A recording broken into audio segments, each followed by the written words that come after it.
બે દિવસ પહેલાં જૂનાગઢ તાલુકા પોલીસ સ્ટેશનના પાદરિયા ગામ વિસ્તારમાં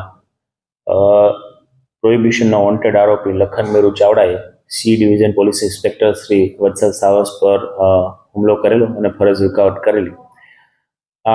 આ ગુનાના કામે અન્ય અજાણ્યા 7 થી 8 ઇસમો પણ હોય જૂનાગઢ ક્રાઇમ બ્રાન્ચ દ્વારા લખન મેરુ ચાવડા, સુનિલ લાખા ભારાઈ, અલી ઉર્ફે બબલુ મકરાણી, જયેશ ઉર્ફે ઇલુ, આ 4 શખ્સોને છે રાજસ્થાનના જોધપુર ખાતેથી પકડી પાડેલા છે.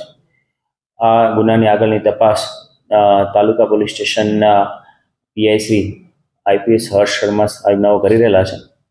અને તપાસના કામે આ આરોપીએ જ્યાં પણ આ ગુનો આચરેલો પાદરિયા ગામ, ત્યારબાદ ત્યાંથી તેઓ નીકળેલા તે રૂટને ટ્રેસ કરતા પોલીસ દ્વારા પંચો વિડીયોગ્રાફી મારફતે રિકન્સ્ટ્રક્શન પંચનામું કરવામાં આવેલું, જેમાં તમામ 4 આરોપીઓને છે આ રૂટ ઉપર લઈ જવામાં આવેલા અને જે તપાસ કરનાર અધિકારી છે એ સમગ્ર બનાવથી વાકેફ થયેલા અને જરૂરી મહત્વના પુરાવાઓ એફએસએલને સાથે રાખીને કબજે કરવામાં આવેલા છે.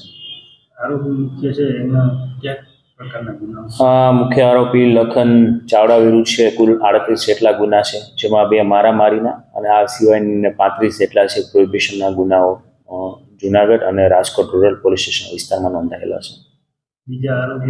બીજા આરોપીમાં પણ એમની ટોળકીમાં સમાવેશ છે.